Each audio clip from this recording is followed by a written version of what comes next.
வணக்கம். தமிழ் ஃபுட் கார்னரில் evening time ஸ்நாக்காக சுவையான மெது பக்கோடா பண்ண போகிறோம். இந்த கப்பில் அரை கப் அளவுக்கு பெரிய வெங்காயத்தை கட் பண்ணி வச்சுருக்கேன். அதை இதில் சேர்த்துட்டு இந்த மாதிரி உத்து விட்டுக்கணும். அது கூட பொடியாக கட் பண்ண 2 பச்சை மிளகாய், கருவேப்பிலை, இதையும் நல்லா பொடியாக கட் பண்ணிக்கோங்க. 1 டீஸ்பூன் அளவுக்கு பொடியாக கட் பண்ண இஞ்சி,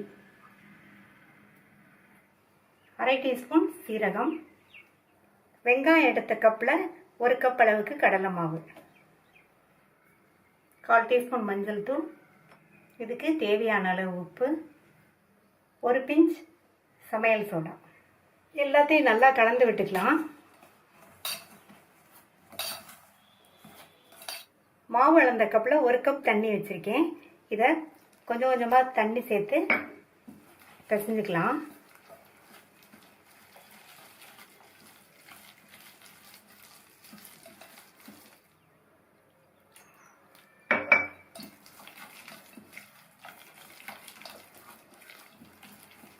கொஞ்சம் கொஞ்சமாக தண்ணி சேர்த்து பிசைஞ்சாச்சு. மாவு ரொம்ப கெட்டியாகவும் இருக்கக்கூடாது, தண்ணியாகவும் இருக்கக்கூடாது. இந்த மாதிரி இருந்தால் எண்ணெயில் எடுத்து போட்டோம்னா நம்மளுடைய மெது பக்கோடா நல்லா சாஃப்டாக இருக்கும். நான் 1 கப் தண்ணி எடுத்து வச்சேன். அதில் 3/4 கப் சேர்த்துருக்கேன். 1/4 கப் தண்ணி இருக்குது. மாவு ரெடி ஆயிடுச்சு. இப்போ பக்கோடாவை போட்டு எடுத்துடலாம். கடாயில் எண்ணெய் விட்டு சூடாயிடுச்சு. ஸ்டவ்வை மீடியம் ஃப்ளேமில் வச்சுக்கோங்க. நம்ம ரெடி பண்ணி வச்ச மாவை இந்த மாதிரி கையில் எடுத்துட்டு இந்த மாதிரி போடணும்.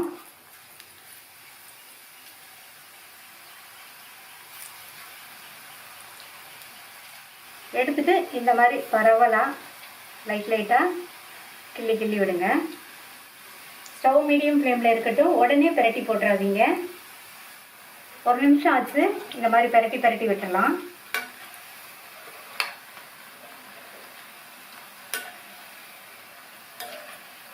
இந்த மாதிரி பிரட்டி விட்டுறணும். செவக்க விட்டுறக்கூடாது. நல்லா கோல்டன் கலராக இருக்கணும். அப்போ தான் இந்த மெது பக்கோடா நல்லாயிருக்கும். டீ டயத்துக்கு நம்ம ரொம்ப வேகமாக ஈஸியாக செஞ்சிடலாம். இதை சாப்பிட்றதுக்கு நல்லா மெதுவாக சாஃப்டாக இருக்கும். இப்போ கலர் கரெக்டாக இருக்குது. மெது பக்கோடாவும் நல்லா வெந்துருச்சு. எடுத்துடலாம்.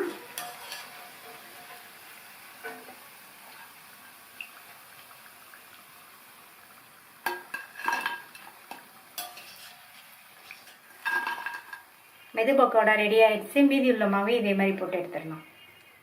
எல்லாத்தையும் பொரிச்சதுக்கப்புறமா ஸ்டவ் ஆஃப் பண்ணிட்டு சூடான எண்ணெயில் கருவேப்பிலை சேர்த்துக்கலாம்.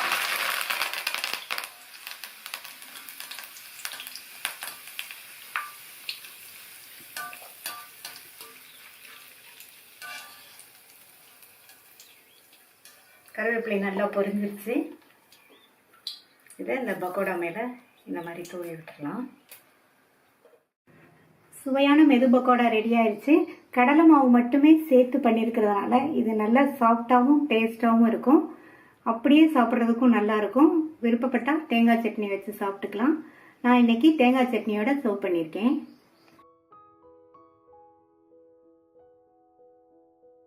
பருப்பு எதுவும் ஊற வைக்காமல் அரைக்காமல் உடனடியாக 10 நிமிஷத்தில் மசால் வடை பண்ண போகிறோம். 1 கப் பொட்டுக்கடலை எடுத்திருக்கேன்.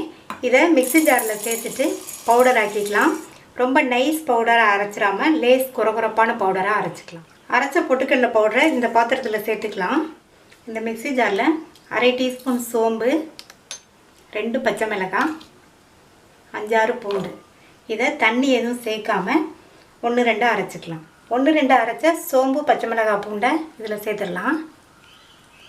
இது கூட 1 டீஸ்பூன் அளவுக்கு துருவின இஞ்சி, நம்ம பொட்டுக்கடலை எடுத்த கப்பில் 1/2 கப் அளவுக்கு பொடியாக கட் பண்ண வெங்காயம், குட்டி குட்டியாக கட் பண்ண கருவேப்பிலை, அதே மாதிரி கட் பண்ண கொத்தமல்லி இலைகள். இந்த கப்பில் 1 கப் பொட்டுக்கடலை எடுத்தோம்.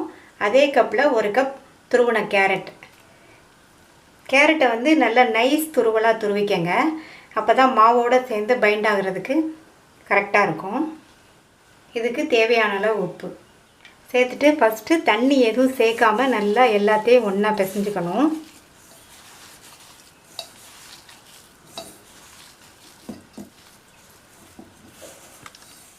நம்ம சேர்த்த கேரட்லேயும் வெங்காயத்துலேயும் ஈரப்பதம் இருக்கிறதுனால தண்ணி எதுவும் சேர்க்காமையே மாவு வந்து இந்த பதத்தில் இருக்குது.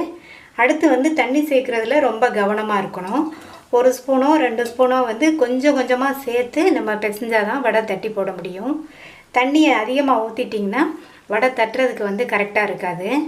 நான் 3 ஸ்பூன் தண்ணி சேர்த்து பிசைஞ்சிருக்கேன். மாவு வந்து வடை தட்டுற பக்குவத்துக்கு இருக்குது. அதனால் வந்து நீங்கள் தண்ணியை கவனமாக ஒவ்வொரு ஸ்பூனாக சேர்த்து பிசைஞ்சிக்கங்க. இப்போ மாவு பிசைஞ்சாச்சு. இதை சின்ன சின்ன உருண்டைகளாக உருட்டி வச்சிட்டோம்னா எண்ணெயில் தட்டி போடுறதுக்கு ஈஸியாக இருக்கும். இந்த மாதிரி உருட்டி உருட்டி வச்சுருங்க.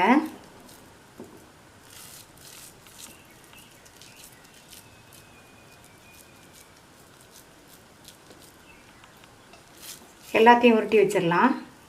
கடாயில் எண்ணெய் விட்டு சூடாகிடுச்சு. நம்ம உருட்டி வச்ச உருண்டையிலேருந்து ஒரு உருண்டை எடுத்து உள்ளங்கையில் வச்சு லைட்டாக இந்த மாதிரி ப்ரெஸ் பண்ணிட்டோம்னா தட்டி போடுறதுக்கு கரெக்டாக இருக்கும். லைட்டாக ஓரங்களில் விரிசல் இருந்தால் அதை மட்டும் லெவல் பண்ணி விட்டுருங்க.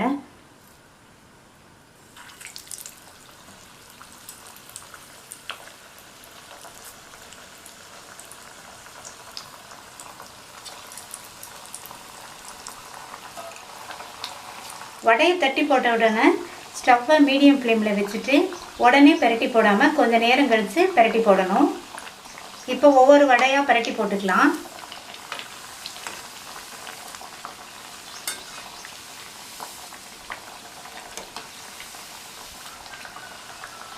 மறுபடியும் பிரட்டி போடலாம். இந்த மாதிரி பிரட்டி போட்டு 2 பக்கமும் வெந்து நல்லா மொறு மொறுன்னு வரும். அப்போ தான் எடுக்கணும். மொறு மொறுன்னு வெந்துருச்சு. இப்போ எடுத்துடலாம். சூப்பரான டேஸ்ட்டில் பொட்டுக்கடலை கேரட் மசால் வடை ரெடி ஆயிடுச்சு. மீதி உள்ளதையும் போட்டு எடுத்துடலாம்.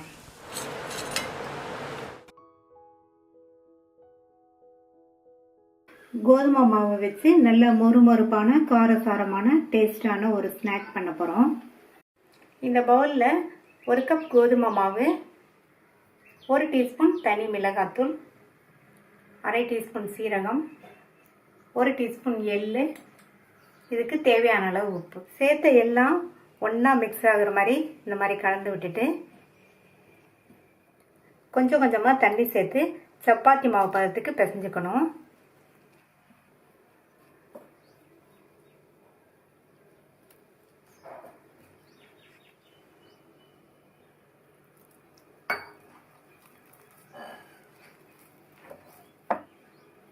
மாவு பிசைஞ்சாச்சு. இந்த மாதிரி சப்பாத்தி மாவுக்கு நம்ம பிசைகிற மாதிரி பிசைஞ்சுக்கங்க. இதை 2ஆ பிரிச்சிடலாம்.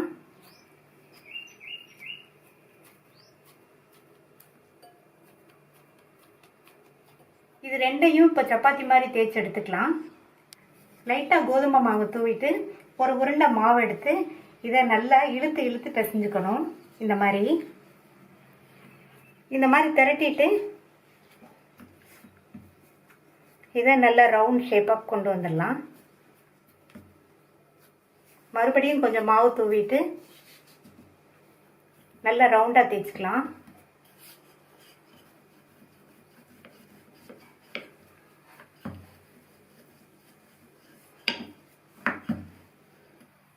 நம்ம சப்பாத்தி தேய்க்கிற திக்னஸ்க்கு தேய்ச்சிக்கணும். தேய்ச்சாச்சு. நல்ல ரவுண்டாக தேய்ச்சாச்சு. நம்ம சப்பாத்தி தேய்க்கிற திக்னஸ்க்கு தேய்ச்சிக்கணும். இந்த திக்னஸ்க்கு இதே மாதிரி இன்னொன்னையும் தேய்ச்சிடலாம். ஸ்டவ்வில் தோசைக்கல் போட்டு நல்லா சூடாயிடுச்சு.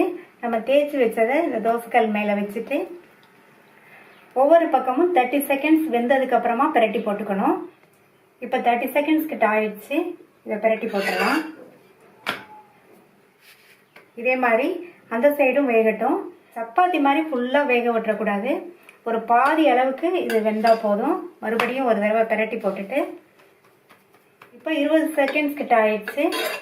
மறுபடியும் ஒரு தடவை பிரட்டி போட்டுட்டு அந்த சைடு 20 செகண்ட்ஸ் ஆனவுடனே எடுத்துடலாம். இந்த மாதிரி ஃபஸ்ட்டே நம்ம தோசைக்கல்ல போட்டு எடுத்துட்டு அதுக்கப்புறமா கட் பண்ணோம்னா சிப்ஸ் வந்து நல்ல மொறு மொறுன்னு இருக்கும். நமக்கு கட் பண்ணுறதுக்கும் ஈஸியாக இருக்கும். இதை எடுத்துடலாம். இதே மாதிரி தேய்ச்சி வச்ச இன்னொரு ரவுண்ட் சப்பாத்தியும் போட்டு எடுத்துடலாம். இப்போ கட் பண்ணிடலாம்.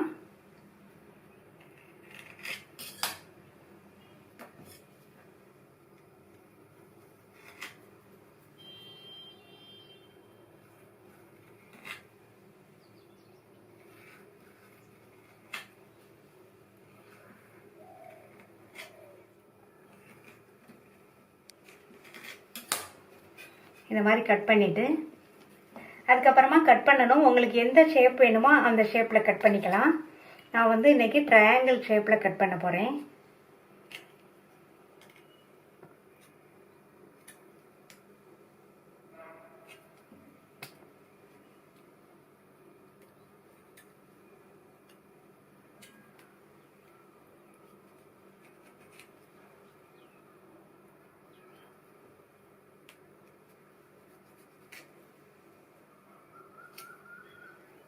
இந்த மாதிரி ட்ரையாங்கிள் ஷேப்பில் கட் பண்ணியிருக்கேன்.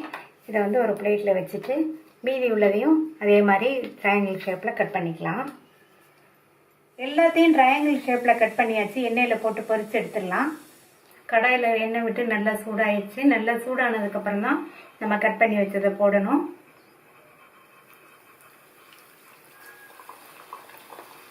கட் பண்ணி வச்சதை எடுத்து இந்த மாதிரி சேர்த்துட்டு ஸ்டவ்வை வந்து நிதானமாக எரிய விடுங்க. உடனே பரட்டி போடாதீங்க, கொஞ்சம் நேரம் ஆகட்டும். இப்போ கொஞ்சம் நேரம் ஆயிடுச்சு, பரட்டி விட்டுக்கலாம். இந்த மாதிரி பரட்டி விடணும். அப்போ தான் எல்லா பக்கமும் எல்லா சிப்ஸும் ஒன்று போல் வந்து நல்லா மொறுமொறுன்னு இருக்கும். இப்போ கரெக்டாக மொறுமொறுன்னு வந்துருச்சு. பபிள்ஸ் எல்லாம் அடங்கிடுச்சு. எடுத்துடலாம். நல்லா கிறிஸ்பாக இருக்குது. சத்தம் கேட்குது பாருங்கள். மீதி உள்ளதே இதே மாதிரி போட்டு எடுத்துடலாம்.